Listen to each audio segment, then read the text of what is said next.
Bonjour et bienvenue sur Top au féminin de ce jour. Nos croyances spirituelles font partie de notre personnalité et forment et forgent également qui nous sommes. Mais lorsque ces croyances spirituelles maintenant mettent en danger notre santé, lorsqu'elles mettent en danger notre vie, est-ce qu'il faut toujours s'y accrocher? C'est la grande question qui sera au cœur de nos discussions aujourd'hui. Et pour cela, je suis avec deux hommes qui vont nous éclairer un peu sur le comment et le pourquoi de certaines choses. Et aujourd'hui, je suis avec Gilson Gomenou. Bonjour. Bonjour Madame Pamela. Comment vous allez? Je suis heureux, chez vous. Très, très, très bien. Super. Ici. Et vous êtes spiritualiste, conseiller spirituel. Comment est-ce qu'on peut dire votre profession aujourd'hui? Bon, je suis beaucoup plus instructeur spirituel. Instructeur spirituel, oui. qu'est-ce que ça englobe? L'instructeur spirituel, c'est quelqu'un qui vous éveille à vous-même. Vous voyez un peu, il vous éveille sur vos valeurs intérieures. Il éveille votre conscience aux potentialités qui sont déjà en vous. Vous voyez un peu? Nous disons que tout ce que vous voyez, même tout l'univers est en vous. Vous voyez? Maintenant, tout ce que vous cherchez à l'extérieur doit être puisé de l'intérieur. Donc, tout ce qu'on a fait avec nos patients ou nos étudiants, c'est plutôt de leur amener à drainer cette énergie qui est en eux-mêmes, à leur base, d'accord, et à faire des choses magnifiques avec ça. Eh bien, nous allons en discuter tout à l'heure plus en avant. Je suis sûre que vos avis nous seront très utiles. Mais en attendant, je vais quand même présenter le reste du plateau de ce jour. Nous sommes également, chers téléspectateurs, avec Monsieur Darius Vegba. Bonjour. Bonjour, madame. Un plaisir de vous revoir à nouveau. Plaisir partagé. Vous allez bien aujourd'hui? Oui, très bien. Monsieur Darius Vegba, vous êtes sociologue, c'est bien cela? C'est bien ça. Voilà, un sociologue quand même pour, encore une fois, nous éclairer, apporter quand même sa contribution, ses connaissances sur ce phénomène social que nous allons étudier entre griffes aujourd'hui. Et aussi, nous sommes avec Fatou. Bonjour Fatou. Bonjour. Ça va? Ça va très très bien. En forme? Très en forme. Toujours? Toujours. Et tu as une très belle coiffure aujourd'hui. Oh, merci. Ça te va à merveille. Merci. Eh bien, chers téléspectateurs, ma croyance m'interdit les soins médicaux.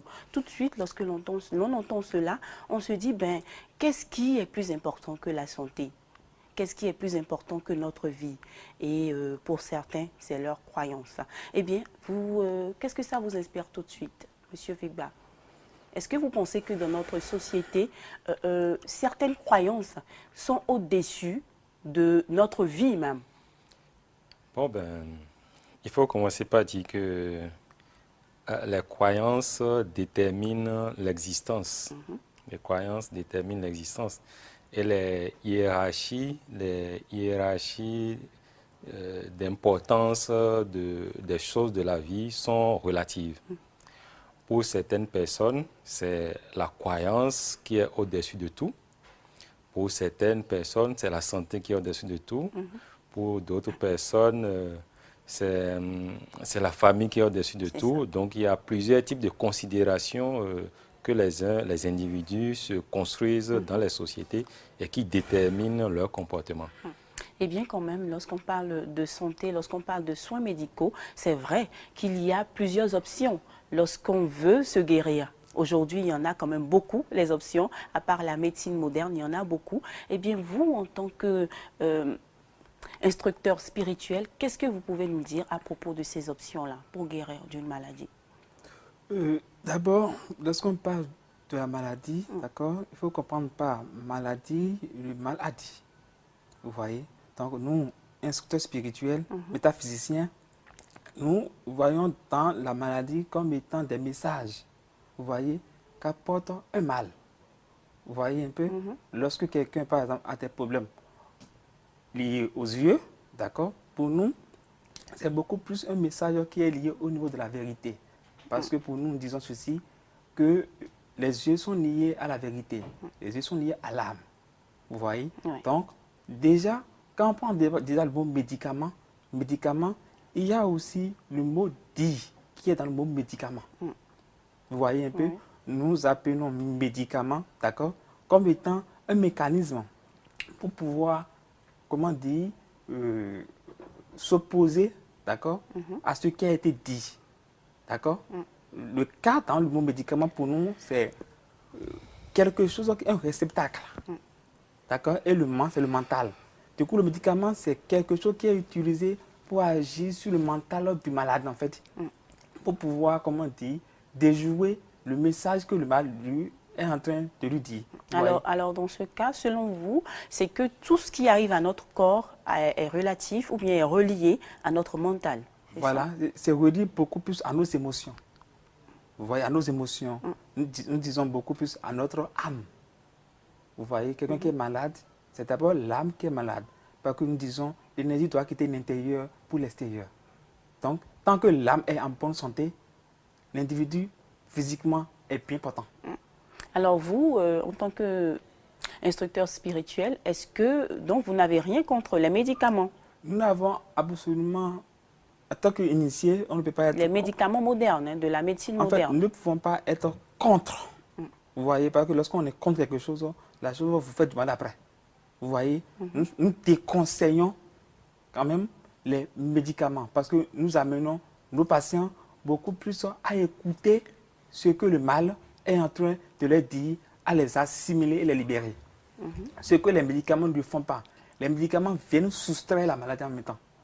Viennent soustraire le message. Et tant que c'est soustrait, tant que l'individu n'a pas compris pourquoi il est malade, cette maladie est alors susceptible de revenir encore. D'accord. Vous voyez, donc vous prenez un médicament pour la maladie, d'accord? C'est un peu juste pour camoufler la maladie. La maladie est encore là, parce que ça doit quitter dans l'âme. Le médicament n'atteint pas l'âme. Alors, vous voulez dire que lorsqu'on a un paludisme, par exemple, le paludisme atteint l'âme, c'est ça? Le paludisme quitte l'âme. Ça vient de l'âme. D'accord. Vous voyez un peu, donc, le paludisme qui est malaria quitte l'âme. Vous voyez, pour se manifester dans le corps physique. Mais le médicament n'atteint pas l'âme. Le médicament, donc vous ne conseillez pas, vous déconseillez les médicaments? nous déconseillons les médicaments pour ceux qui connaissent les principes des maladies. D'accord. Vous voyez un peu, non? Mais quelqu'un qui ignore ces principes de la maladie, autant prendre les médicaments, d'accord, pour pouvoir quand même se retrouver physiquement. Parce qu'on peut tout dire. Les médicaments agissent sur le physique. Les médicaments agissent sur le physique. Vous n'avez rien contre le fait que quand même les médicaments sont efficaces? On ne va pas parler là d'efficacité. Mais du point de vue physique, en apparence, on vous voit bien. Vous voyez un peu, non? Mais seulement qu'au niveau de l'âme, au niveau des émotions, les choses demeurent ce qu'elles sont. Eh bien, dans notre société, je pense qu'on a compris quand même, on a capté l'essentiel de votre message.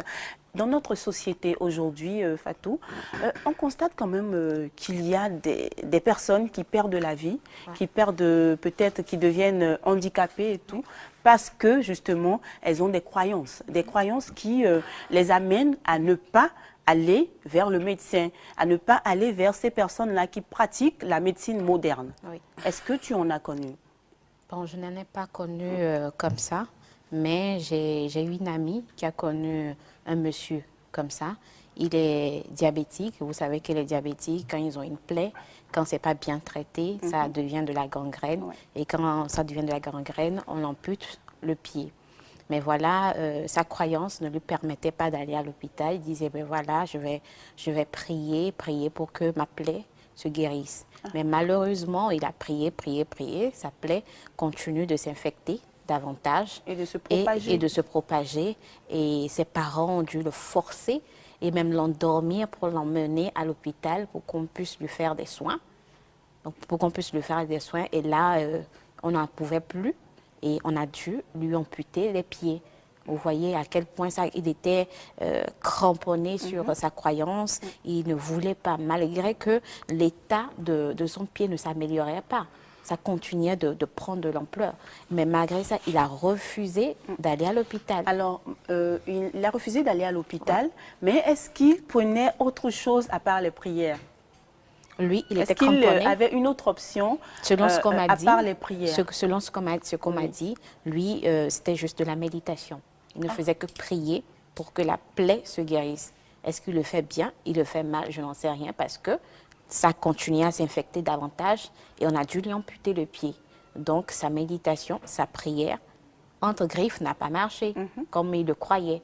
Donc, c'est vraiment dommage qu'on puisse être fermé parce que moi, je dis, la médecine, c'est Dieu qui l'a créée. Même si on croit en Dieu, même si c'est des pratiques occultes, même les gens qui font des pratiques occultes croient en un Dieu. Et pour croire à Dieu, c'est pas forcément dire que voilà, tu es malade, il faut croire en lui, prier, prier. Non, c'est lui-même qui a permis à la science d'exister. Si le divin a permis à la science d'exister, alors pourquoi ne pas aller se faire soigner à l'hôpital? Point d'interrogation. Oui. Et c'est vraiment dommage jusqu'à se faire amputer. C'est ça, Monsieur Wegba? Oui, d'abord, quand j'ai écouté notre ami spiritualiste, c'est de sa formation de lier tout à l'âme, mais je pense qu'on va quand même considérer que l'être, l'homme, n'est pas que âme. L'âme habite certainement un corps physique, un corps physique fait de biologie, donc des organes biologiques qui ont à un moment donné, des organes qui à un moment donné peuvent être affectés par des microbes, donc par d'autres êtres vivants. Et donc, il peut y avoir plusieurs types de maladies. Il y a des maladies évidemment d'ordre physiologique, donc d'ordre biologique, qui touchent les organes de l'être humain. Ces maladies ont donc besoin d'être traitées de façon physiologique. Donc, attaquer le microbe qui est à l'origine des malaises dans l'organisme. Il faut aussi reconnaître qu'évidemment, toutes les maladies ne sont pas d'ordre physiologique. Il peut y avoir des maladies d'ordre psychique, donc des troubles psychologiques, des troubles psychiques. Il peut y avoir aussi des troubles d'ordre difficilement appréhendables, donc qu'on lit souvent à la métaphysique, et donc qui relèvent de l'exercice de spiritualisme. Donc on ne peut pas tout relier à l'âme pour dire que bon, le traitement doit se faire seulement par la prière, par des exercices et autres. Il faut nécessairement réussir à identifier la source du mal. Quand on identifie la source du mal, ce qui est le plus simple et plus cartésien, c'est la médecine qui permet d'identifier quel type de maladie souffre l'individu. C'est vrai, ça court les hôpitaux, enfin ça arrive parfois dans les hôpitaux où les médecins, après toutes les analyses possibles, n'arrivent pas à identifier le mal dont souffre l'individu. À ce moment, ça relève un peu de la métaphysique, un peu d'ordre spirituel, et là, on peut effectivement chercher à faire appel à des spécialistes pour aider. Mais on ne peut pas strictement dire que on peut faire des soins à un individu qui est malade, qui est indisposé, que par le spiritualisme ou que par la prière. Alors, il y a peu de temps, il y a eu l'histoire de cette jeune femme qui m'a vraiment choquée, qui m'a vraiment interpellée. Il s'agit d'une jeune femme de 24 ans qui a commencé à être malade, a commencé à dépérir, et ses parents, qui étaient plus traditionnels, on va dire, sont allés la déposer, je vais dire ça comme ça, sont allés la déposer, parce qu'elle était vraiment très malade, elle ne pouvait même plus marcher, sont allés la déposer chez un homme qui pratique la médecine, bon, il dit qu'il pratique la médecine traditionnelle. Et cet homme-là, justement, a gardé cette jeune femme pendant des semaines. Il a dit aux parents, vous ne pouvez pas visiter votre fille. Vous ne pouvez pas lui rendre visite parce que, justement, le traitement que je suis en train de lui faire ne permet pas les visites. Cette jeune fille est restée chez cet homme pendant des semaines. Et au bout de 8 semaines, 10 semaines, il appelle les parents et il leur dit, franchement, votre fille, ça va mieux. Il faut que vous veniez la chercher et l'amener à la maison. Les parents sont revenus, ils ont pris leur fille, ils l'ont amenée à la maison. Ben, 2 jours après, cette fille-là est décédée. Juste comme ça, sans avoir vu un seul médecin, sans avoir vraiment eu la chance, on va dire, de se défendre. Parce que cette maladie ne lui permettait même pas, à un moment, elle n'arrivait même plus à parler. Cette maladie ne lui permettait même pas de dire, oui, moi, je veux aller à l'hôpital, moi, je veux que telle personne me soigne. Là, tout de suite, quand moi, j'ai appris cette histoire, j'étais vraiment choquée. Je me suis demandé, ben, comment des parents peuvent jouer, moi, j'appelle ça jouer, avec la vie de leur fille. Vous comprenez quelque chose à cela en tant que sociologue, M. Wegba? Oui, votre choc est fondé. Mais il faut faire aussi attention à ce qui concerne tout ce qu'on appelle croyance. Comme je l'ai dit tout à l'heure, les individus dans les sociétés, dans les différentes sociétés, se construisent des croyances autour desquelles ils organisent la vie. Ils organisent la vie en société. Certaines croyances sont si fortes que les individus n'arrivent pas à se soustraire ou à regarder autre chose, toute autre combinaison à faire. On peut dire que c'est dommage parce que on ne peut pas être dans une société et refuser de profiter de ce que la société offre de bien. La médecine, c'est un exercice. La science médecine est, enfin, l'aboutissement actuel de la science médecine est un travail intellectuel des humains, qui a été permis, comme tu le disais tout à l'heure, par Dieu. C'est Dieu qui a permis à ce que les hommes soient intelligents et puis construisent des laboratoires, construisent des équipements qui permettent de diagnostiquer des maux et autres. On doit, sans stigmatiser, c'est-à-dire sans reprocher tellement à ceux qui y croient, parce que... On cherche quand même à comprendre. Hein. On cherche à comprendre. On ne va pas leur en vouloir, mais ce qu'on peut essayer de recommander, c'est qu'on ne peut pas être dans une société et ne pas profiter des bienfaits de ce que la communauté des humains produit. Parce que les questions d'interdit, il faut pas seulement les relier à notre société actuelle. Depuis toujours, depuis les temps anciens, il y a toujours eu des interdits en matière de santé et autres. Sauf que par le passé, nos parents avaient une grande relation avec l'univers. La relation avec l'univers, la relation avec le monde dans lequel ils vivent.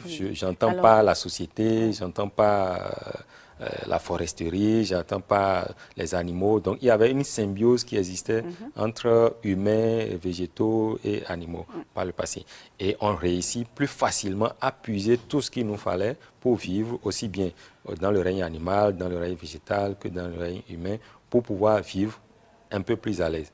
Mais aujourd'hui, quand même, il faut dire qu'avec la modernisation et tout, on s'éloigne un peu plus parce que les parents avaient une certaine connaissance de tout ce qui était guérison traditionnelle, plantes et tout. Mais aujourd'hui, on s'en éloigne un peu plus à cause de la modernité, ce qui quand même provoque la profusion de ces personnes-là qui nous font croire qu'elles maîtrisent cet art, on va dire, de guérison et tout, et qui font justement qu'on perd des vies. Qu'est-ce que vous en pensez, Monsieur Gomeno? Oui, c'est vrai. Vous savez, lorsque nous parlons de spiritualité, d'accord, il y a plusieurs branches dans la spiritualité, d'accord. Il y a d'abord les spiritistes, d'accord, ils font du spiritisme, c'est pas pareil. Il y a aussi les spiritualistes. Ils sont différents de nous, parce que nous, on est des spirituels. C'est pas les mêmes choses, en fait.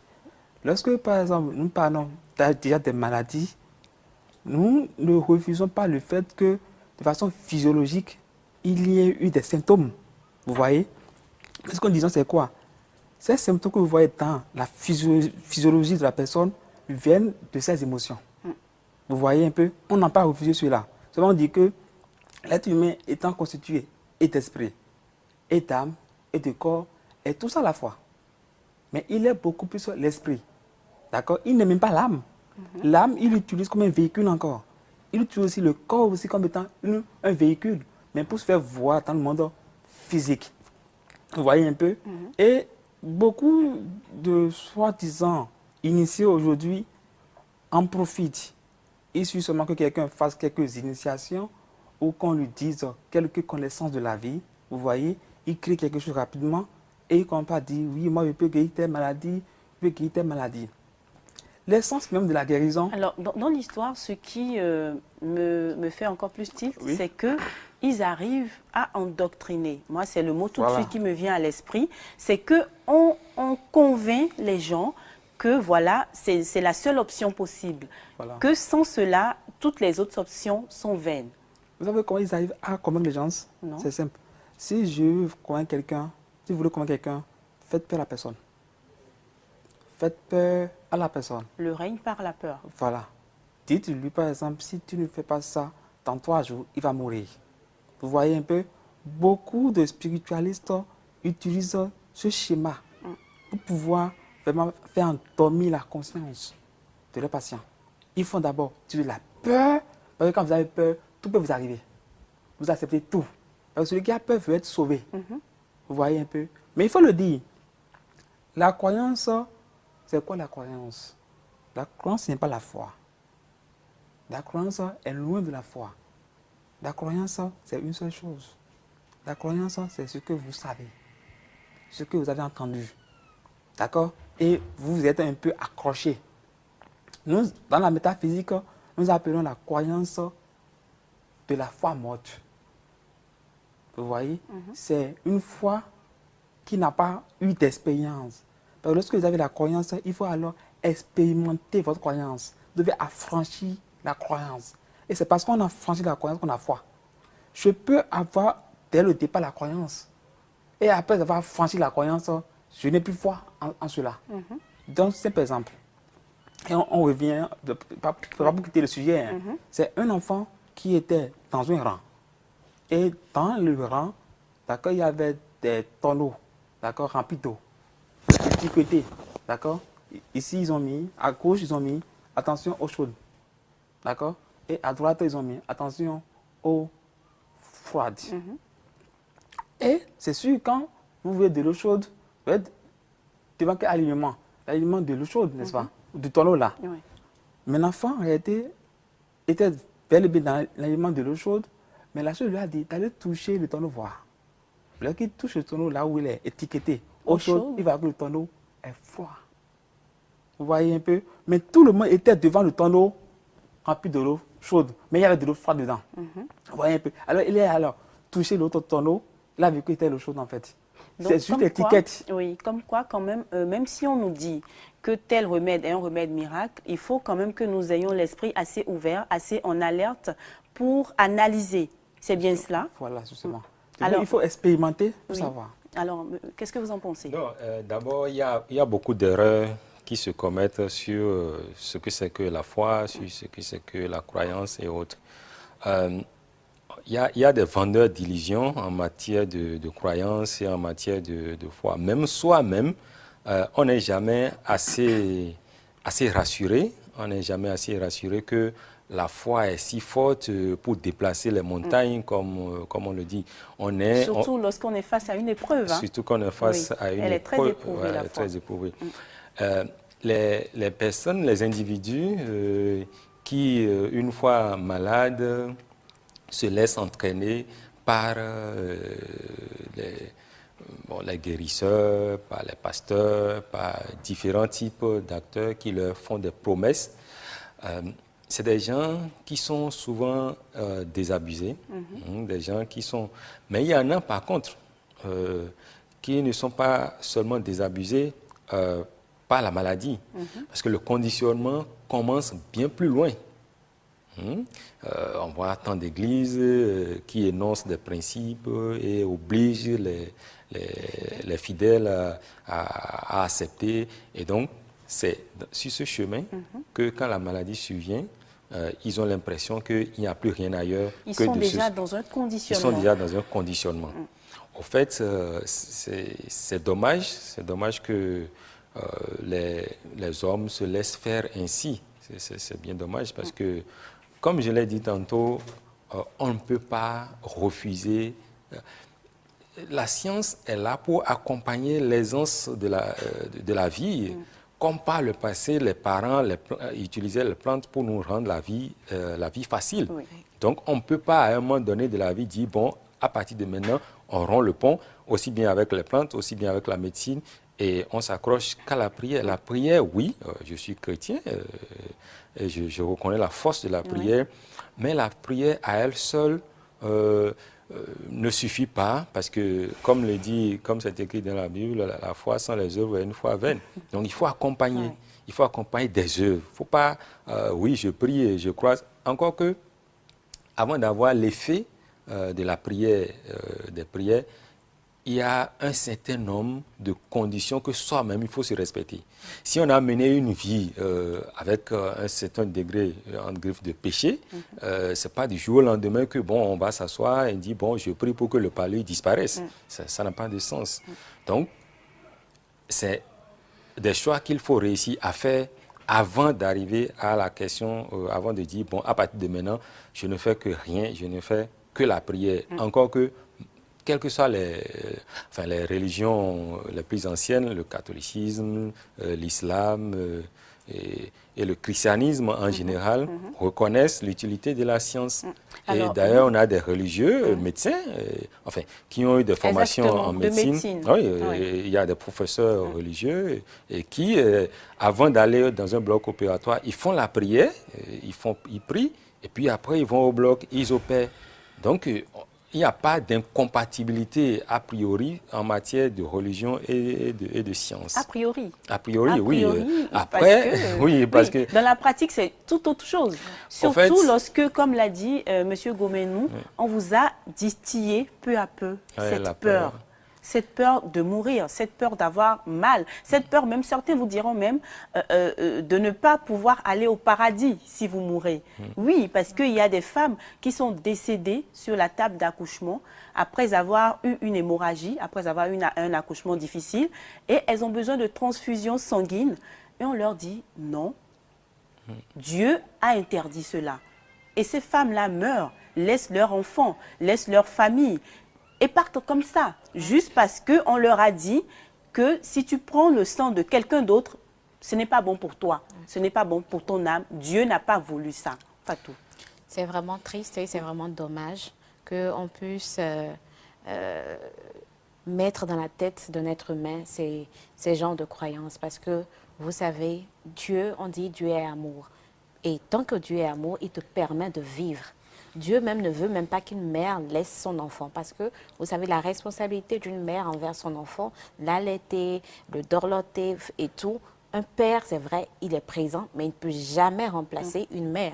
Donc, dire que ne pas prendre le sang de X ou de Y sous prétexte que ma croyance me le refuse, c'est un faux problème, ou c'est un péché, ou c'est pas bien, non. Ou ça ferme les portes du paradis. Ça ferme les portes du paradis. Moi, je dis que pour moi, c'est archi faux. Parce que le même sang que Dieu a créé, c'est ce même sang qu'il a donné à l'autre également. Seulement qu'aujourd'hui, avec la science, on sait que voilà, les groupes sanguins diffèrent d'un individu à un autre. Donc, il faut faire attention à ça. Et si c'est compatible, si c'est O+, et que l'autre est O+, et que c'est compatible, pourquoi ne pas prendre pour sauver cette vie-là et dire que non, Dieu, mais c'est ce même sang, c'est Dieu même qui a créé ce même sang. C'est pour cela qu'il a donné l'opportunité, qu'il nous a donné l'opportunité de savoir si tel est compatible à tel. Parce que là, on pouvait donner le sang AB à O, peut-être, ou bien à un A ou à un B, qui va peut-être mourir. Mais aujourd'hui, on a cette information. Alors, comme de tu savoir. l'as si bien dit, si on l'a, justement, c'est parce que Dieu a permis, le veut. Exactement. Donc, moi, je trouve que c'est dommage de refuser de refuser un traitement médicinal par rapport à dire être fermé, dire bon voilà je prie ou je vais dans un couvent pour par exemple celle qui est morte. Mais il a fait 3 semaines ou bien 8 semaines, tu as dit. Mais au finish, lui-même, il sait que cette fille allait mourir. Exactement. C'est pour cela qu'il est parti. Il a senti qu'elle lui échappait, en fait. Exactement. Et il n'a pas voulu qu'elle meure chez lui. Il a remis la fille à ses parents pour qu'elle aille mourir là-bas. Pour qu'on ne dise pas que c'est lui qui l'a tué, l'enfant. Alors qu'en réalité, c'est lui. Hein. En réalité, c'est lui, parce qu'il aurait permis qu'on emmène cette fille à l'hôpital. Peut-être c'est un truc vraiment très banal qu'on pouvait régler à l'hôpital. Mais si la personne a besoin de transfusion sanguine et que vous ne donnez pas, et que complètement ça finit, la personne ne peut que mourir. Et là, vous ne pouvez pas me dire et Dieu, d'autres te diront Dieu que ne c'est serait la pas là volonté tout le temps. de Dieu. Hein. Non, Dieu ne peut pas être là tout le temps. Dieu même a dit, mets au genou, il va t'aider à mettre sur la tête. Mais tu te tais, tu ne mets pas au genou. Et comment est-ce que tu veux qu'il prenne ça du pied pour te mettre ça sur la tête? C'est pas possible. s'il lui-même a donné des critères dans la vie, s'il lui-même a permis à la science de nous aider, parce que c'est lui qui a permis. Sinon, s'il n'a pas permis, il n'y aura pas la science. On va aller continuer avec nos plantes. Et nos plantes aussi nous sauvaient. Donc, ça veut dire que c'est lui-même qui nous donne des armes. Tout est dans l'univers, en fait. Pour lutter contre tout ce qui va nous arriver. Maintenant, si on refuse, bras croisés, qu'on croit en lui, tant pis. La personne va mourir. Ah oui, et c'est malheureux parce que beaucoup de cas comme ça arrivent dans notre société. Eh bien, chers téléspectateurs, nous allons suivre tout de suite un magazine qui parle de ce sujet-là. Ma croyance m'interdit les soins médicaux. Les sociétés du tiers-monde sont caractérisées par un fort taux de mortalité des populations. Beaucoup expliquent ce triste état de choses par les guerres et les famines, ou encore des systèmes économiques et services sociaux quasi inexistants. Mais un phénomène plus pernicieux mais bien présent tue quasiment en silence: le refus de recourir aux services médicaux modernes. Cela vous étonne? Certaines réalités ou croyances expliquent pourtant ce refus catégorique. Cette option d'aller d'abord chez les traditionnels, chez des guérisseurs, c'est souvent lié aux moyens. Si tout le monde avait les moyens, il se serait rendu à l'hôpital. Ça, c'est clair. Maintenant, chez les guérisseurs, puisqu'on ne sait pas ceux qui disent vraiment la vérité, ceux qui font exactement le traitement comme ça se doit, et on est obligé d'y aller parfois parce qu'on veut sauver la vie quand même de l'autre, n'ayant pas les moyens. Ceux qui vont dans des couvents, bon, peut-être c'est la croyance. Vous savez, nous sommes dans un pays où notre source déjà, c'était déjà notre coutume est basée sur le beau et tout. Donc les gens se disent, bon, comme mon grand-père l'avait fait. Pour ceux qui sont réticents, malgré la gravité, c'est toujours les moyens d'abord. Ensuite, il y en a qui disent on n'a pas besoin d'aller à l'hôpital, même si on va à l'hôpital, on va vous traîner tout le temps et l'enfant va encore succomber là-bas. Il vaut mieux rester là-bas chez les guérisseurs jusqu'à la fin, jusqu'à la mort de l'enfant. Outre le manque de moyens financiers et des croyances qui demeurent ancrées dans les têtes et les habitudes, certains éprouvent une désillusion en ce qui concerne les services médicaux et sociaux modernes. Ils estiment qu'ils sont plus meurtriers que salvateurs. Cet homme en témoigne. C'est des mots oculaires même de mon frère. Vous savez, mon frère, il a fait l'accident, on m'a appelé la nuit vers 3 heures comme ça. J'ai été là-bas, ils ont négligé mon frère. Mais le docteur me dit que où sont, comment appelle-t-on, où sont les gens de celui qui a fait l'accident là? Je dis c'est moi. Bon, vous avez de l'argent? Vous avez même de l'argent? Si vous avez de l'argent, on va s'occuper de votre accident là. Je dis ah, docteur, d'accord, prenez soin de lui. Et c'est des raisons qu'on peut écrire les choses, les médicaments, les choses pour nous. Et c'est des raisons plusieurs. Mais il y a d'autres cas qui sont par terre, qui sont dans souffrance. Mais personne ne l'a pris parce qu'ils ne trouvent pas leurs parents. Il complète d'ailleurs son plaidoyer en faveur de la médecine traditionnelle en estimant que cette dernière serait plus efficace car mieux adaptée au traitement de certaines affections et maladies. Si tu es malade là, il y a des malades qui vont chez les traditionnels, il y a des malades qui vont à l'hôpital. Parce que il y a des maladies à l'hôpital, on ne peut pas guérir ça à l'hôpital. Il y a des maladies qu'on peut guérir ça traditionnel. Parce qu'il y a des feuilles, pas des gris, il y a des feuilles. Chez nous ici là, un docteur qui est sûr que ça là, va te donner ça là, il ne peut pas écrire au moins 2, 3, 4 médicaments, non. Parce qu'il n'est pas sûr. Va prendre ça. Ouais, non. Mais de 2 mois, 3 mois, 4 mois, c'est même pour l'un qui revient encore. Tu vas aller chez eux, ils vont dire, bon comme ça là, je t'ai écrit ça là, que ça n'a pas travaillé, je t'écris encore l'autre, il t'écrit ça encore. Tu vas à la pharmacie, tu paies. Ainsi de suite. Je vois que les gens découragent. Et à la question de savoir comment se déroulent les consultations traditionnelles aux fins du diagnostic du mal dont souffre l'individu, la réponse est simple. Non, les traditionnels, ils font des consultations selon toi-même. Ils vont te demander, tu as quoi? Comment la chose se fait? Tu souffres de quoi?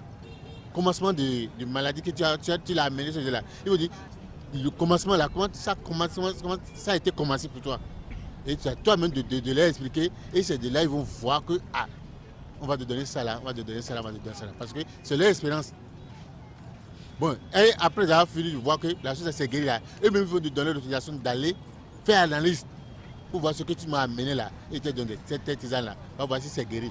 Tous les usagers des centres médicaux ne sont pourtant pas de cet avis. Pour d'autres, les services médicaux modernes seraient beaucoup plus fiables. Ce qui est normal, c'est d'aller d'abord aux soins, à l'hôpital, au dispensaire, pour voir de quoi souffre vraiment. Parce que là-bas, avec les premiers soins, après les premiers soins, on fait forcément l'analyse pour voir de quelle maladie souffre l'enfant. Et là, le traitement est ponctuel. Alors que chez le guérisseur, il se cherche, il fouille partout, il utilise des moyens, bon, peut-être quelquefois inappropriés, mais il y en a qui s'y connaissent et qui font franchement le traitement. Chacun semble ainsi choisir son option de traitement de maladie en fonction de ses convictions. Cela n'empêche tout de même pas de souligner les faiblesses de cette dernière. Il ne dit pas la vérité, il garde la personne là. Jusqu'à la personne meurt. Si la personne meurt, ils vont dire que venez prendre votre... Ceux-là, normalement, l'État devait les punir. Moi, je préfère les punitions d'abord. Parce qu'on t'a amené maladie. Quand on t'a amené maladie là, si tu ne peux pas guérir, dis en même temps. Ou bien, tu la donnes ce que tu penses à la donner là. Et ils prennent ça, ça ne guérit pas là. Tu dis, bon, voilà, votre maladie là, je ne peux pas le guérir. Amène ça à l'hôpital. Entre guérisseurs, médecins et autres représentants de divinités, comment démêler le vrai du faux? Comment distinguer l'expert en santé du charlatan? Et surtout, faut-il changer d'option afin de sauver sa propre vie ou celle de ses proches? Des questions qui, pour l'heure, demeurent toujours sans réponse. Et oui, des questions qui, pour l'heure, demeurent sans réponse. Mais toujours est-il que chacun a ses croyances. Chacun, quand même, arrive à dire, oui, ceci est bien pour moi et cela, non.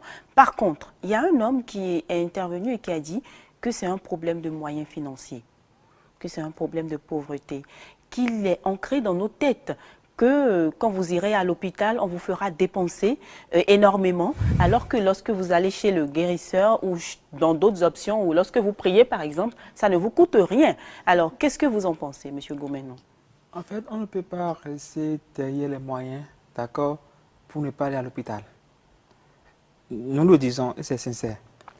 Lorsque vous ne payez pas à l'hôpital, vous n'allez pas payer chez un tradithérapeute, par exemple, on paye.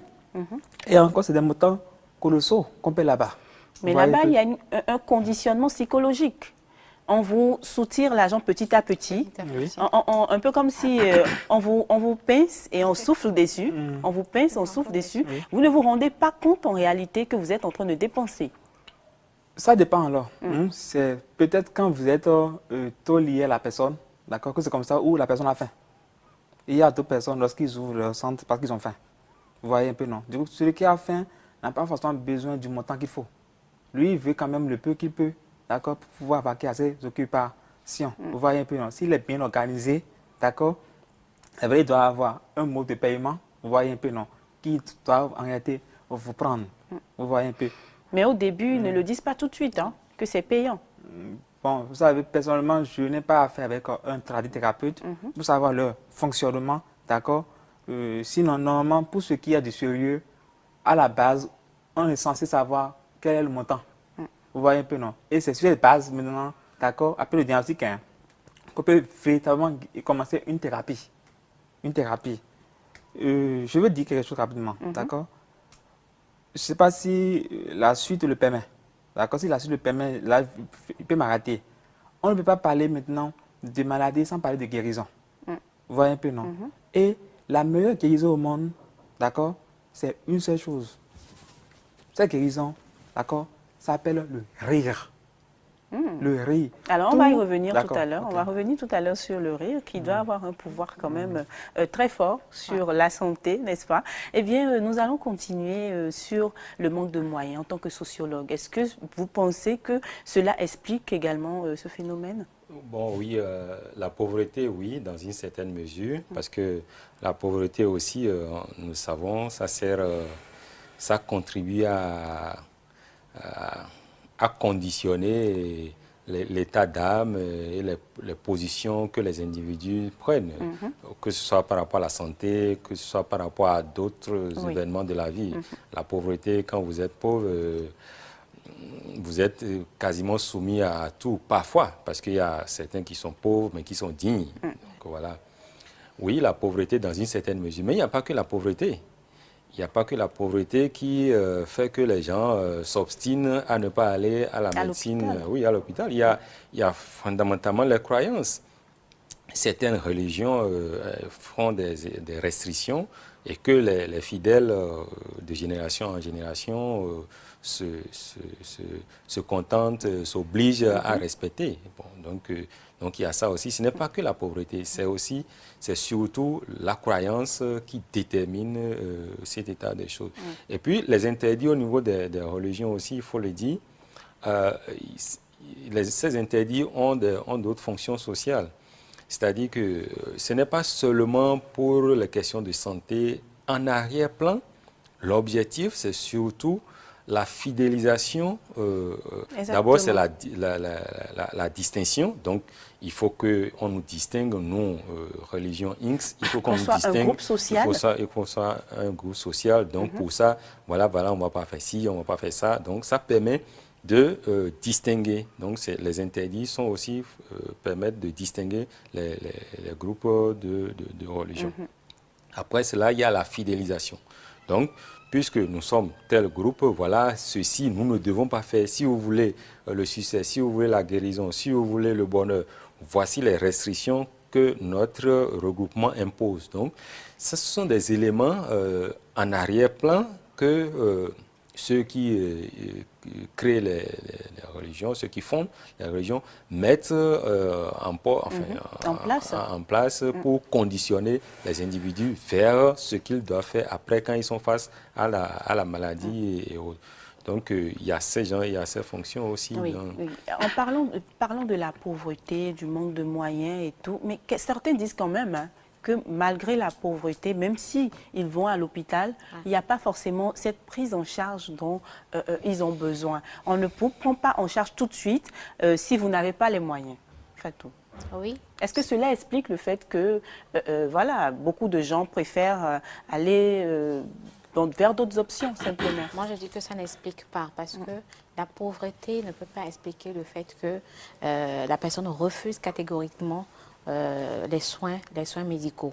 Non. Plutôt, il a peur de dépenser parce qu'il n'en a pas. C'est que si quelqu'un lui offrait la chance de payer ses consultations et les médicaments, il va tout de suite accepter. Et peut-être ce n'est pas une question de croyance. C'est pas une question, non. Là, c'est pas que là, ce n'est pas la croyance, c'est qu'il a peur de dépenser parce qu'il n'en a pas. Maintenant, c'est quand il a une certaine croyance que là, il est complètement bloqué. Même si on lui donne des millions, même si on lui donne des millions, il dira pas. Niet, je n'irai pas. Donc, la pauvreté n'explique pas le fait que les gens, certaines personnes, refusent catégoriquement d'aller à l'hôpital. Parce que j'ai un exemple chez moi, dans mon quartier, où elle a eu l'expérience d'une tante que dès qu'elle est allée à l'hôpital, elle s'est fait injecter, je ne sais pas c'est quel médicament on l'a injecté, elle est morte. Donc, tout de suite, dans sa tête, c'est qu'à l'hôpital, on tue. On tue. On tue dès qu'on va m'injecter, je ne sais pas quoi, elle va mourir. Donc, c'est resté dans sa tête. Donc, pour elle, l'hôpital, en fait, ne guérit pas, ça tue. Donc, pour elle, quand elle est malade, elle va chez la bonne dame au marché, elle dit, ben voilà, donnez-moi telle tisane, je suis malade, j'ai ci, j'ai ça. Elle préfère. Donc, ça veut dire que là, ce n'est pas une croyance, mais c'est une expérience qu'elle a vécue, qui la pousse, elle, aujourd'hui, à dire non, je ne vais pas aller à l'hôpital. Mais il y a certaines personnes, c'est d'autres personnes qui les inculquent. Le fait, par exemple, d'autres religions qui disent non, ce n'est pas bien, non, c'est très mauvais. Oui. Alors, nous allons recevoir un appel pendant cette émission. Allô?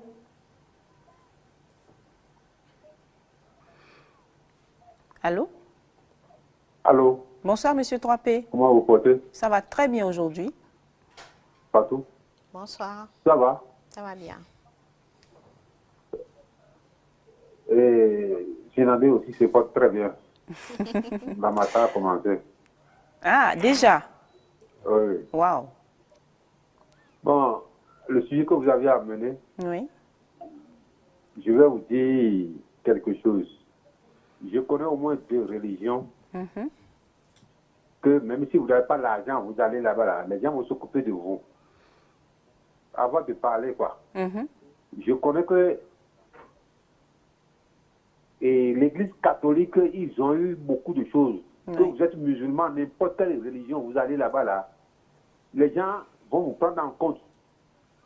Et je connais aussi, il y a EEP.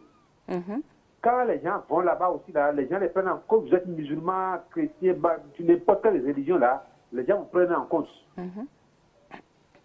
Donc, moi ici, j'ai eu des cas. Et que jusqu'à aujourd'hui, quand vous êtes en train de faire l'émission, ça me touche. J'ai des petits frères, des jeunes, qui sont dans les religions que je ne peux pas dire. Qu'on dit qu'on ne peut pas leur donner le sang. Jusqu'à mes cousins là sont partis. Parce qu'ils sont rentrés dans la religion là. C'est ça. Vous voyez un peu ce qui se passe.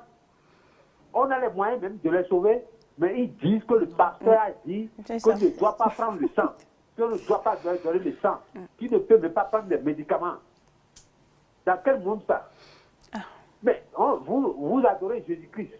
Le même Jésus-Christ, vous dites qu'il a versé son sang. Et que c'est ça qui circule parmi nous. Nous, on a payé. Mais vous dites que le même Jésus-Christ qui a créé les sangs a donné aux gens là, vous dites de ne pas donner. Mais les docteurs ne sont pas cons. Ils font les analyses d'abord avant de donner ce qu'il faut à quelqu'un. C'est ça. Bon, je ne sais pas si ceux qui sont sur le plateau là, c'est des pasteurs. Vraiment, il faut que les gens arrêtent pour tuer la population, pour des gens, des choses. Vraiment, il faut qu'ils arrêtent. Merci beaucoup. Que vous allez passer. Oui. Et quand ça continue comme ça, là, ce n'est pas bon pour la population. Quand vous êtes malade, là, la première des choses, il faut aller à la médecine. La médecine, maintenant, dit qu'il ne peut pas là. Vous pouvez aller encore chercher ailleurs. Mais on reste à la maison, on dit qu'on ne bouge pas, on ne veut pas aller. Et tandis que vous allez, au moins, on va vous donner au moins les premiers soins qui vont vous soulager un peu. Mais les gens refusent. Merci beaucoup, Monsieur 3P, pour votre participation. C'est effectivement très triste. Oui, comme ça. Oui.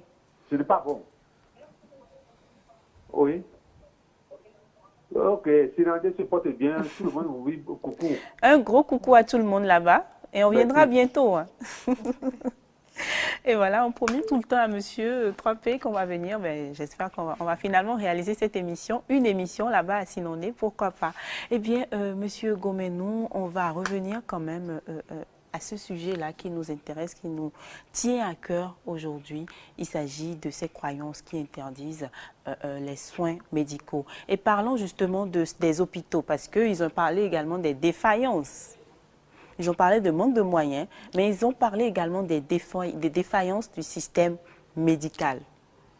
Quand vous allez à l'hôpital, selon certaines personnes, on ne vous prend pas en charge tout de suite si vous n'avez pas sorti de l'argent.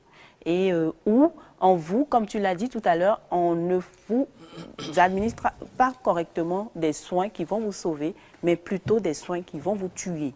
Qu'est-ce que vous en pensez? Oui, il y a de ces genres de cas, d'accord. Même à l'accueil déjà, à l'accueil, lorsque le malade ou la malade est accueilli, d'accord, c'est tellement mal fait, d'accord, parfois, où il se sent lésé. Vous voyez, la personne déjà, par sa maladie, a du mal à rire, d'abord à sourire, d'accord, et qu'est-ce qu'on fait? L'accueil, en réalité, vient encore compliquer les données. Parfois, vous voyez le malade, et lorsque vous vous rapprochez de lui, il dit, je ne veux pas rester ici, je veux aller ailleurs, trouvez-moi un autre hôpital. Vous voyez, parce que déjà à l'accueil, quelque chose s'est passé, ça n'a pas permis, d'accord, aux patients, aux malades de bien se sentir. Vous voyez, oui, il faut de se sentir en confiance. En confiance, d'accord. Donc, il faut le dire, il y a de ces cas même où on administre, d'accord, le médicament ou bien l'ordonnance, d'accord, mais parfois, parce que l'hôpital fait de l'argent, d'accord, mettre parfois des médicaments qui ne sont même pas, d'accord, destinés à la maladie. Ah bon? Vous voyez, pour exemple, j'avais un ami qui était allé à l'hôpital et son père était un pharmacien. Vous voyez, on a administré des médicaments, mais lorsque le père a pris l'ordonnance, en même temps, il est allé à l'hôpital. Il a dit, pourquoi vous avez mis ça et ça dans l'ordonnance? Donc, ils étaient incapables de se justifier. À un moment donné, je vois que c'est aussi une affaire de politique. Vous voyez, entre pharmaciens et aux médecins. C'est aussi en fait de politique, d'accord, pour aussi prendre aussi de l'argent. Vous voyez un peu. Ça, c'est une analyse personnelle. D'accord. Alors oui, parlons de l'expérience vécue par soi-même ou par ses proches. Souvent dans notre société, c'est un phénomène social, hein, où on dit que telle personne est allée chez tel monsieur et il a tout de suite eu la guérison. Telle personne est allée chez telle dame et tout, et elle a tout de suite eu la guérison. Et nous aussi, on se rue vers cette personne-là, mais on ne sait pas forcément si les capacités ou les aptitudes ou les compétences de cette personne conviennent à ceux dont nous souffrons. Qu'est-ce que vous en pensez? D'abord, sur la question des hôpitaux, je voudrais quand même relativiser un peu. Que d'abord, on ne peut pas justifier les défaillances du système sanitaire, ne peuvent pas justifier les postures par rapport à l'itinéraire thérapeutique qu'il faut prendre. C'est vrai, dans le système sanitaire, il y a des défaillances. Il y a plein de cas qu'on peut citer. Il y a des médecins aussi qui prêtent serment, mais qui ne sont pas dévoués à la tâche, qui laissent mourir des patients et autres. Il y a tous ces cas. Et puis, il y a aussi les erreurs médicales qui sont aussi bien en Afrique qu'en Europe. Ailleurs, en Europe, c'est limité. Mais l'erreur médicale, ça existe partout. De la même manière, puisque si on cherche à justifier par cela, de la même manière, aussi bien au niveau des religions, il y a et puis d'autres chapelles de guérison. Il y a bien des erreurs qui se commettent. D'ailleurs, on peut même dire que c'est là-bas qu'il y a la plus grande masse d'erreurs qui se commettent parce qu'on est dans l'abstrait et on n'est pas sûr soi-même. Les guides qui orientent et qui cherchent à traiter eux-mêmes ne sont pas dans toute la posture nécessaire qu'il faut. Pour ne pas dire dans toute la sainteté qu'il faut. Parce que pour agir sur l'âme, je vois le spirituel, pour agir sur l'âme, il faut être aussi dans une certaine sainteté, dans une certaine pureté pour pouvoir et ça me rappelle un intervenant qui a dit que le temps des miracles est passé. Le temps où Jésus est descendu pour toucher et guérir, le temps des miracles est passé. Là, ça m'a fait sourire. Oui, pas tant que ça, mais il faut quand même de la rationalité. On est des êtres rationnels, donc il faut de la rationalité dans ce qu'on fait. On ne peut pas tout justifier par l'abstrait. Encore qu'aujourd'hui, si vous faites attention, c'est même l'ouverture en matière d'accès à la science, l'ouverture est plus avancée même au niveau de nos pratiques traditionnelles, au niveau de nos religions traditionnelles. Je sais qu'il y a eu des expériences qui ont été déjà tentées pour rapprocher les traitements par les plantes de la médecine scientifique moderne. Il y a au CHD à Porte-Nouveau où on a carrément construit des locaux pour les tradithérapeutes qui pouvaient joindre les traitements. Les deux options de traitement. Il y a même actuellement, je crois, au ministère de la Santé, tout un programme pour exploiter tout ce qu'on a comme plantes qu'on peut mettre à condition de la... Une très belle initiative. Si ça existe, il y a un programme, il y a un coordinateur qui est là-dessus et puis ça fonctionne. Donc, on a de l'ouverture. En revanche, c'est au niveau des religions que nous appelons religions importées qu'il y a beaucoup de blocages.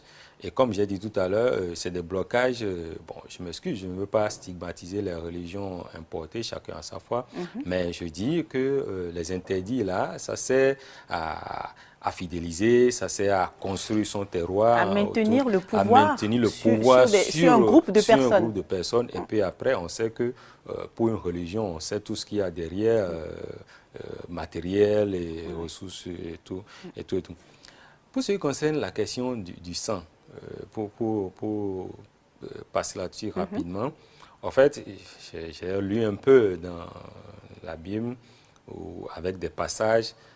Malheureusement ou heureusement, bon, je ne suis pas assez fondé pour juger, mais c'est des interprétations que certaines chapelles religieuses font des passages bibliques pour justifier les interdits.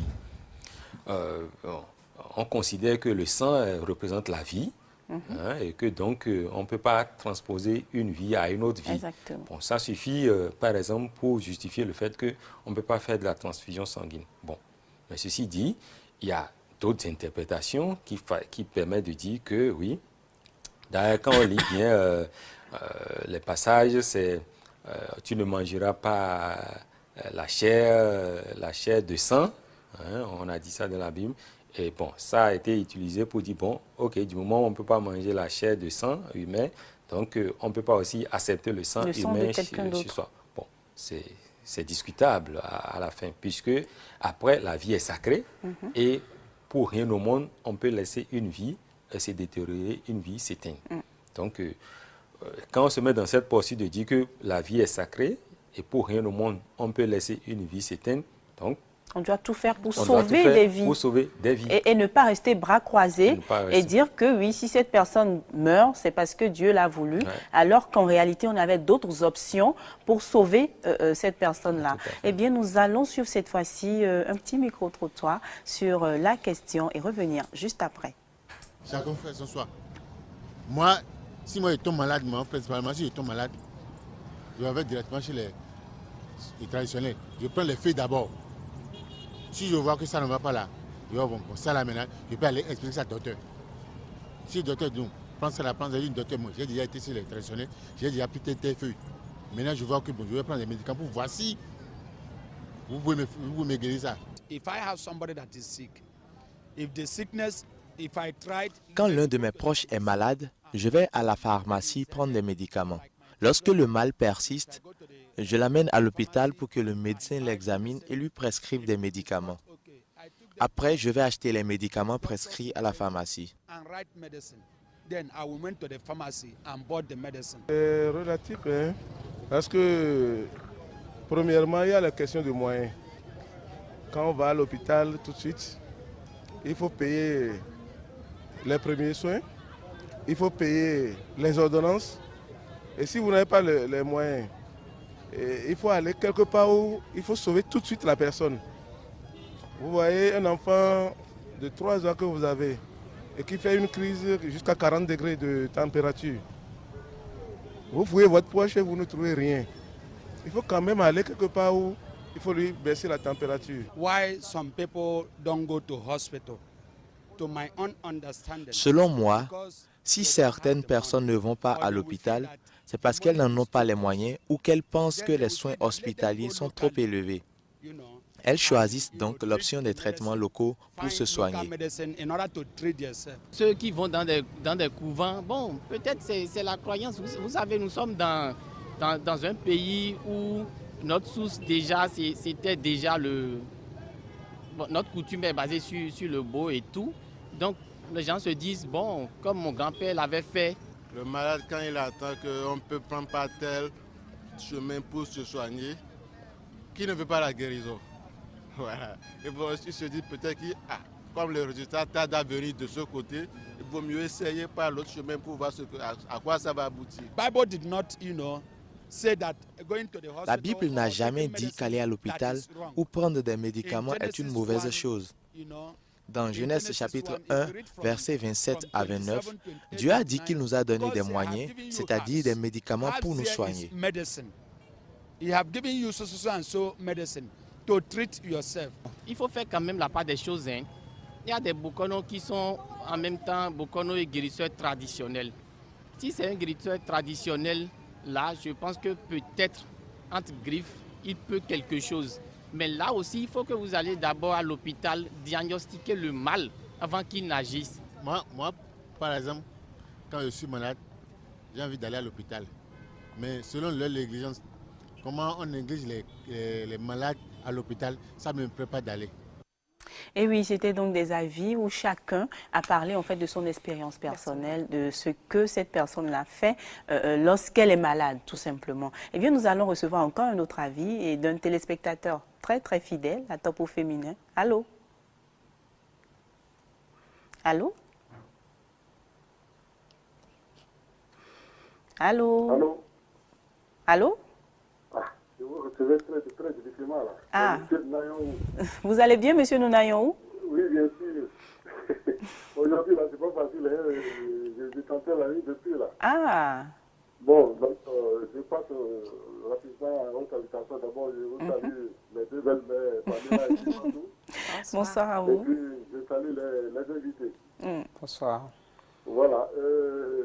votre sujet, quand ça a commencé, m'a rappelé un événement douloureux qui m'a même fait pleurer presque tout à l'heure.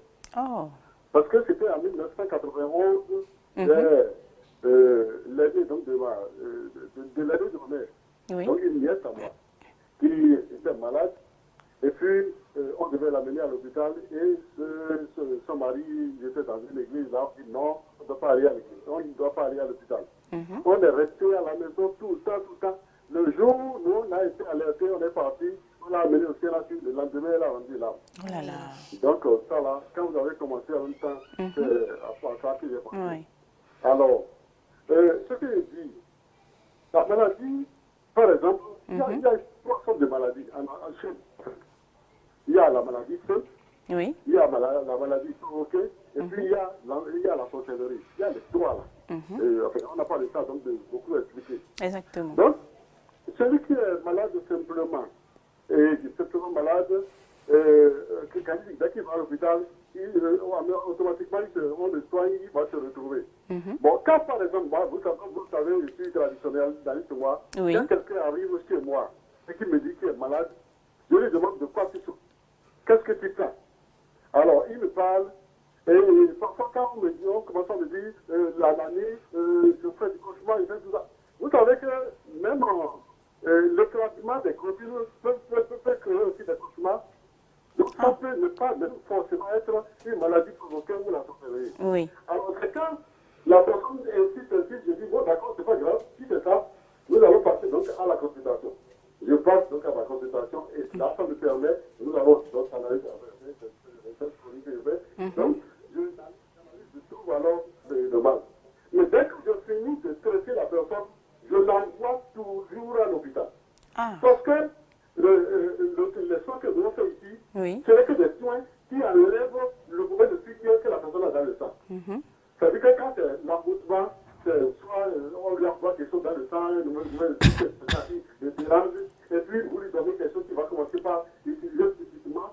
Mais chaque fois qu'il y a quelque chose comme ça, il y a déjà un dégât que le truc est dans l'organisme de la personne. Et là, il faut forcément le modernisme, donc le soin moderne pour traiter ça. Oui. Alors, vous n'êtes pas fermé, hein, vous n'êtes pas fermé à la médecine moderne, alors. Comment? Vous n'êtes pas complètement fermé, donc. Pas, au contraire. Oui. Bien le contraire. Moi-même, j'utilise les médecins modernes. Quand je suis malade, c'est les médecins modernes que j'utilise. Donc, ce que nous utilisons, ce n'est que pour traiter le mauvais esprit que la personne a dans le sang. Si c'est le danger qui vient dans son corps la nuit et qui met du n'importe quoi, du bordel dans son corps, et qu'on fait des analyses, on fait tout, on ne trouve pas, c'est que dès que on fiche nos traitements, si on retourne à l'hôpital, on va pouvoir douter. C'est parce que nous le faisons que le côté traditionnel, le côté mystique. Voilà. Donc, merci beaucoup. C'est ça que nous traitons. Oui. Donc aujourd'hui, il faut du syncrétisme. Lequel les gens ne soient plus fermés. Il y a des infirmiers, vous savez, un petit des gens pour finir. Jusqu'à aujourd'hui, à part les paracétamol, comment ça s'appelle, les droits qui calment le corps là. Oui. Il n'y a pas encore aujourd'hui cette feuille-là qui puisse calmer le corps. À part qu'on utilise on débute du tissu pour couvrir la personne. Oui, pour rafraîchir. Un traditionnel aujourd'hui, je suis qui veut me dire qu'on a trouvé un médicament et la personne va prendre et qu'on va se refroidir. Donc, il faut forcément aller vers les pyragans, les paracetamol et autres. Donc, dès que vous finissez de traiter la personne traditionnellement, il faut forcément qu'il aille vers la médecine moderne pour bien pouvoir se traiter. Donc, on n'a pas beaucoup de temps, mais je vais m'en arrêter là pour le moment. Merci beaucoup, M. Nounayohou, et à très bientôt. Oui, donc voilà, c'était l'intervention de M. Nounayohou. Il faut dire quand même qu'en Afrique, nous avons des croyances. C'est ancré, je vais dire, dans nos habitudes, dans notre tête, où lorsque tout de suite quelque chose nous arrive, c'est que quelqu'un nous en veut. Quelqu'un nous a lancé quelque chose ou voilà, on nous en veut quand même. Est-ce que vous pensez quand même que cela explique le fait que voilà, lorsqu'on est malade, lorsqu'on a des maux de tête, lorsqu'on a des maux de ventre, lorsqu'on a une blessure au pied qui ne guérit pas, on se dit tout de suite, ben, la médecine moderne ne peut rien faire parce que c'est quelqu'un qui est en train de me lancer des missiles, comme on dit chez nous. Déjà que très tôt, vous êtes habitué à aller faire des consultations, d'accord? Le consultant, et pas des consultations traditionnelles, hein. Oui. Il a d'abord l'impression, d'accord? Il a déjà l'idée de vous structurer, de vous, comment dire, de commencer par, comment dire, vous utilisez déjà. Vous voyez un peu, non? Mais chaque fois, vous êtes habitué à consulter chez lui. Vous voyez un peu, non? Chaque fois, vous venez, quelqu'un tombe malade, vous venez, vous avez le corps chaud, vous venez. Lui, parfois, il profite de la situation. Et très tôt, déjà, dans votre croyance, dans votre manière de penser, et vous fait croire que, oui, il y a des esprits qui peuvent vous atteindre. Ou des esprits qui sont à vos trousses, tout le temps. C'est un combat perpétuel. Aujourd'hui, aller chez un thérapeute, la plupart du temps, quand vous allez les voir, ils vous voient d'abord la sorcellerie. Il n'y a rien à faire. La plupart du temps. Il y a telle personne dans la famille. Parfois, ils disent que c'est telle personne qui est sorcière. Or, cette personne n'a rien à voir avec la sorcellerie. Eux, leur intérêt, c'est le gain. Vous voyez un peu, non? C'est se faire de l'argent. Vous voyez? Du coup, oui, cela peut beaucoup modifier, d'accord, votre perception et facilement pour rien du tout, d'accord? Vous voyez que telle maladie est provoquée par telle force ou telle autre, ce qui n'est pas forcément le cas. Vous voyez? Mais quand même, avant d'aller chez ces personnes lorsqu'on est malade, ce n'est pas toujours la faute de la personne chez qui vous êtes allé. Ouais. Vous-même déjà, c'est que vous avez peut-être ces croyances-là déjà ancrées en vous. Qu'est-ce que vous en pensez? Oui, tout à fait. Vous avez commencé par le dire tout à l'heure. Nous sommes une culture, une société de croyances. L'Afrique, c'est une société de croyances. Et les croyances nous ont fondés depuis toujours. Sauf que quand on est sur le plan de la guérison, du traitement des maladies, là quand même on perçoit que nos cultures sont moins restrictives en matière de traitement. Comme je l'ai dit tout à l'heure, pour accéder à la science, pour utiliser la science pour traiter les maladies, les tradithérapeutes béninois ont été les plus ouverts à accepter et à collaborer avec la médecine, la médecine moderne.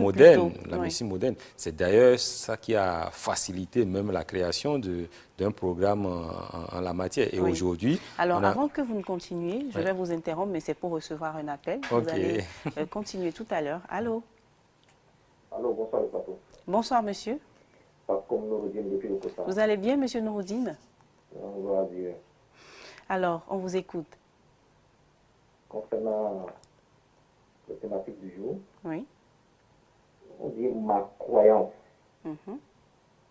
Croyance en quoi ou en qui? Moi, je crois en Dieu d'Abraham, créateur des cieux et de la terre. Et je suis son corps et il est en moi. Là, Dieu n'est pas malade, moi je suis jamais malade.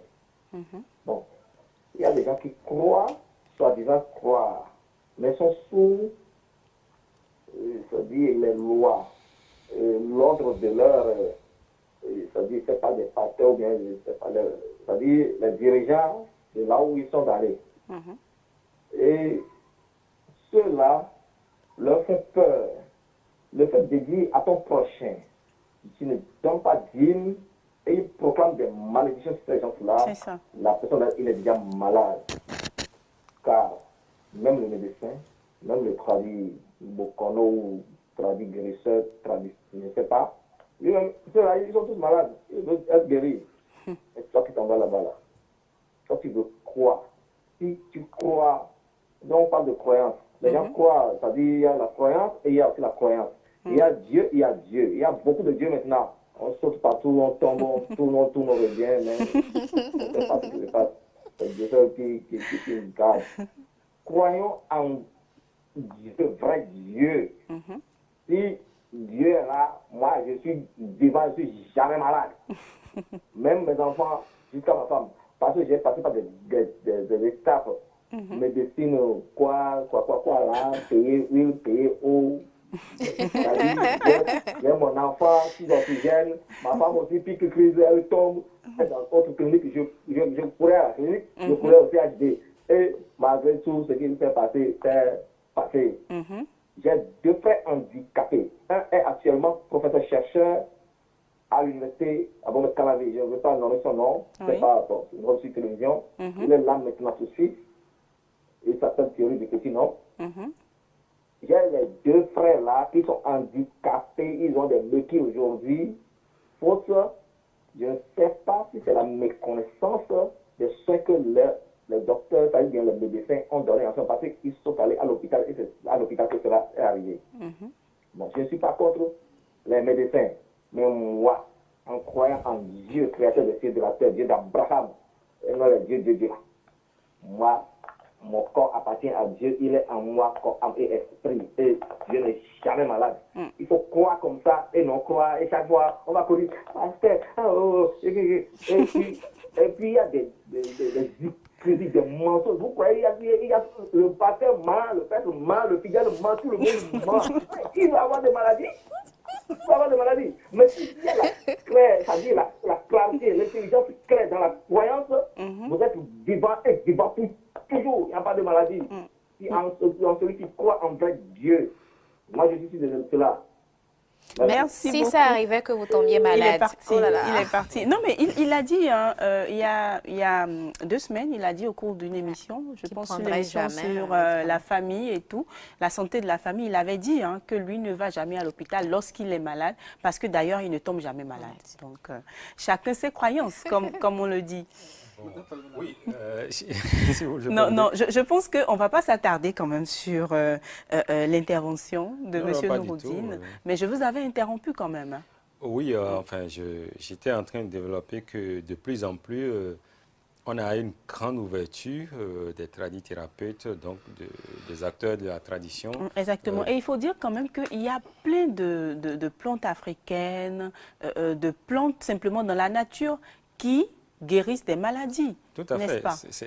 Je disais que les tradithérapeutes, il y a une bonne vague. D'abord, il y a de plus en plus des gens instruits, parce qu'il y a ça aussi qui compte. Quand ils ne sont pas instruits, il y a les problèmes de posologie, il y a les problèmes de mémoire par rapport, enfin de souvenance par rapport à ce que telle plante fait et autres. Donc, de plus en plus, on a des personnes bien instruites qui ont été à l'école. Il y a même des médecins qui sont devenus tradithérapeutes et qui combinent les deux à la fois. Et il y a des tradithérapeutes qui, avant même de commencer à faire des soins, comme l'auditeur le disait tout à l'heure, le téléspectateur le disait, recommandent des diagnostics, recommandent des analyses de la médecine. Donc, il dit, vous souffrez de tel mal, est-ce que vous avez fait telle analyse? Et si on dit, oui, j'ai fait telle analyse, il prend les résultats et en fonction de ces résultats, il dit, bon, telle plante peut guérir, telle plante peut guérir.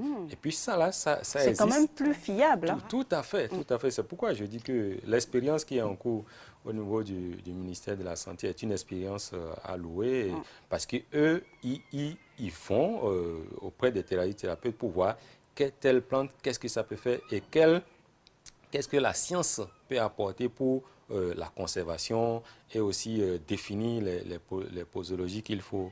Donc, il y a tout ça qui existe actuellement. Maintenant, je vais ajouter quelque chose par rapport à ce qu'il dit. La foi, comme je l'ai dit, je suis chrétien et je fais accroître ma foi et tout. Avoir foi ou être croyant, ce n'est pas mauvais en soi. Okay? C'est même à promouvoir. Sauf que ta foi, quelle que soit la foi que tu as, quelle que soit la croyance que tu as, si tu avales, ou bien si tu fais avaler le virus du sida, tu vas avoir le sida. Si tu te fais inoculer le sida, tu vas avoir le sida. Si par mégarde, il y a une lame qui a été utilisée par quelqu'un qui est infecté et que tu ne sais pas, tu l'auras forcément. Tu vas l'attraper. Maintenant, il y a les exercices, il y a les conditions de vie, d'hygiène et autres qu'on peut observer pour ne jamais, enfin, en griffe, ne jamais tomber malade. C'est-à-dire que si tu observes des conditions d'hygiène, tu laves les mains, tu ne manges pas n'importe quoi, tu ne manges pas partout. Quand tu veux manger quelque chose, tu fais attention. Et donc, il y a un certain nombre de choses, même dans ton milieu à la maison, il y a la propriété, l'hygiène.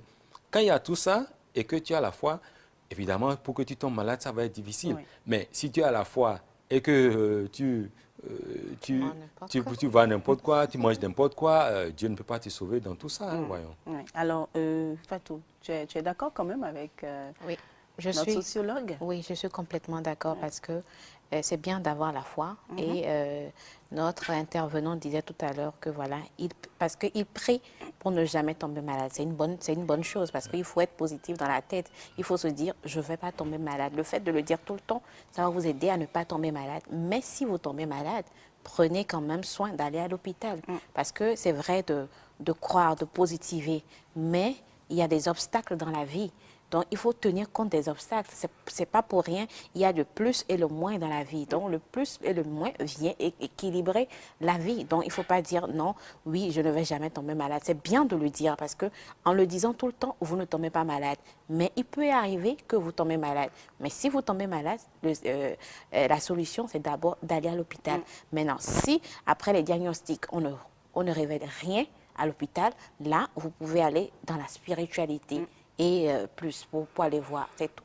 Voilà, et nous allons encore une fois écouter des avis sur la question du jour. C'est tout de suite. Alors je pense que quand on sent un mal, la meilleure solution serait d'aller à l'hôpital se consulter. C'est la première des choses d'ailleurs, parce que ce sont eux qui ont appris leur métier et quand vous allez là-bas, ils sont capables quand même de vous dire de quoi vous souffrez. Après les diagnostics, ils vont vous prescrire ce qu'il faut quand même pour guérir votre mal. C'est la meilleure des solutions. Les différents malaises tels que les maux de tête et autres sont les symptômes de maladie que seul le médecin peut détecter. Il est la personne la mieux indiquée pour traiter cela. Bon, tout de suite, il faut d'abord aller à l'hôpital. C'est vrai, il y a des années allant, ça peut devenir coûteux sans avoir aussi les soins appropriés. Mais il faut toutefois toujours aller à l'hôpital. C'est la première indication que je pourrais conseiller à quelqu'un. Sometimes it's not the local medicine that can heal. La médecine traditionnelle ne peut traiter tout type de maladie. La médecine moderne est plus fiable en ce sens qu'en premier lieu, les analyses déterminent exactement la maladie.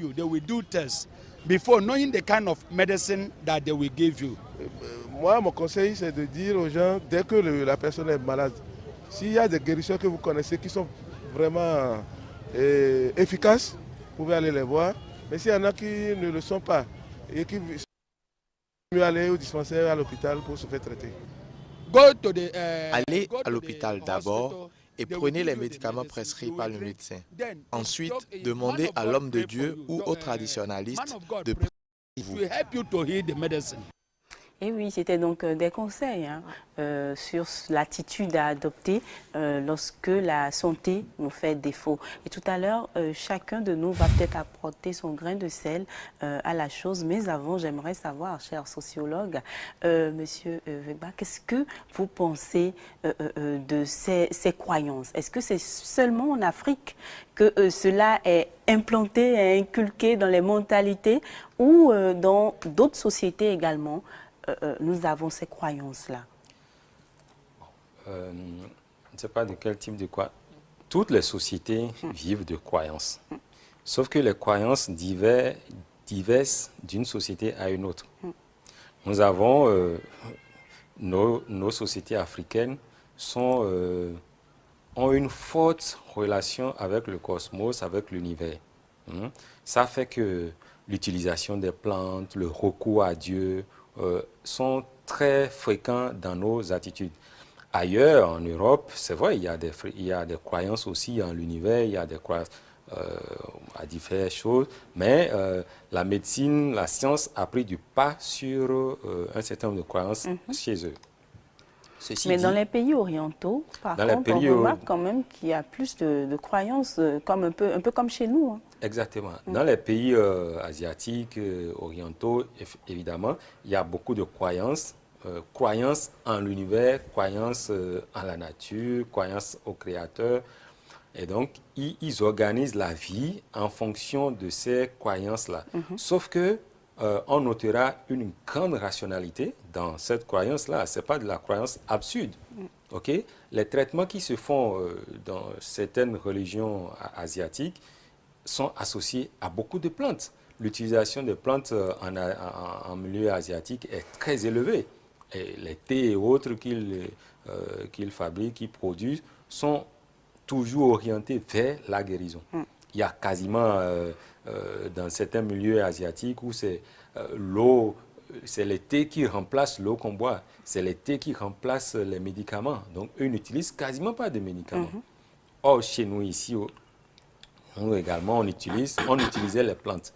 Mais l'arrivée de la médecine, on a cette tendance ici en Afrique d'une trop grande perméabilité par rapport à tout ce qui vient de l'extérieur. Ouais. Aussi bien en tant que médecine, en tant que spiritualité, croyance, tout ce qui vient de l'extérieur, on a tendance à courir vers tout de suite. Contrairement aux Asiatiques qui ont pu conserver toute leur culture et toute leur tradition, qui ont juste adapté à l'évolution du temps. Que ce soit en matière de spiritualité, que ce soit en matière de croyance, que ce soit en matière d'économie et en matière d'agriculture, tout ce qu'ils n'avaient pas le passé, ils ont gardé et ils ont juste adapté à l'évolution du temps. Ce qui est contraire chez nous en Afrique. Oui, nous, ici, est très perméable. On est très perméable tout de suite pour peu qu'une religion s'installe et commence par dire, bon, je vous offre la guérison parce qu'ici, parce ici, et vous impose telle restriction. Et oui, bon, on couvert.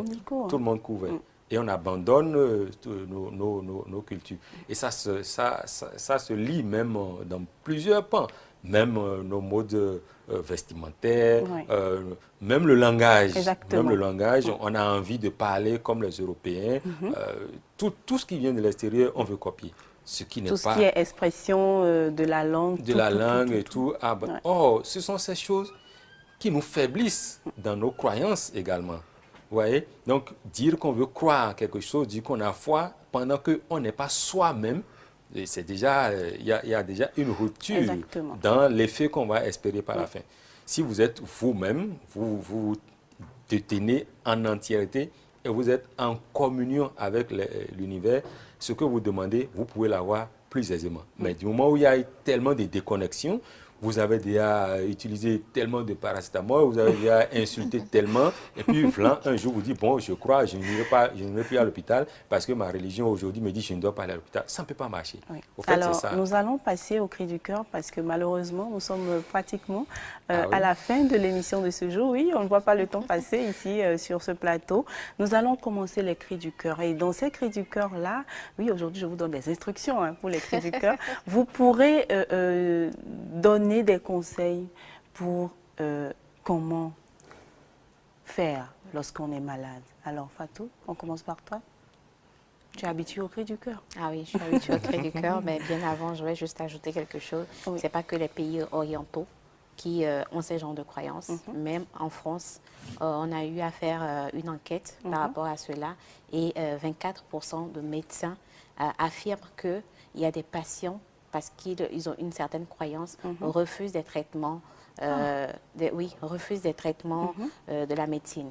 Parce que, voilà, ils ont une certaine croyance. Si 24% des médecins le disent, alors... Au moins là-bas, ils ont des chiffres. Quel est le taux maintenant des patients qui refusent et qui ont ce genre de croyances? Point d'interrogation. Voilà. Maintenant, pour mon cri du cœur, je dirais tout simplement que la santé, c'est la meilleure chose qu'on peut avoir.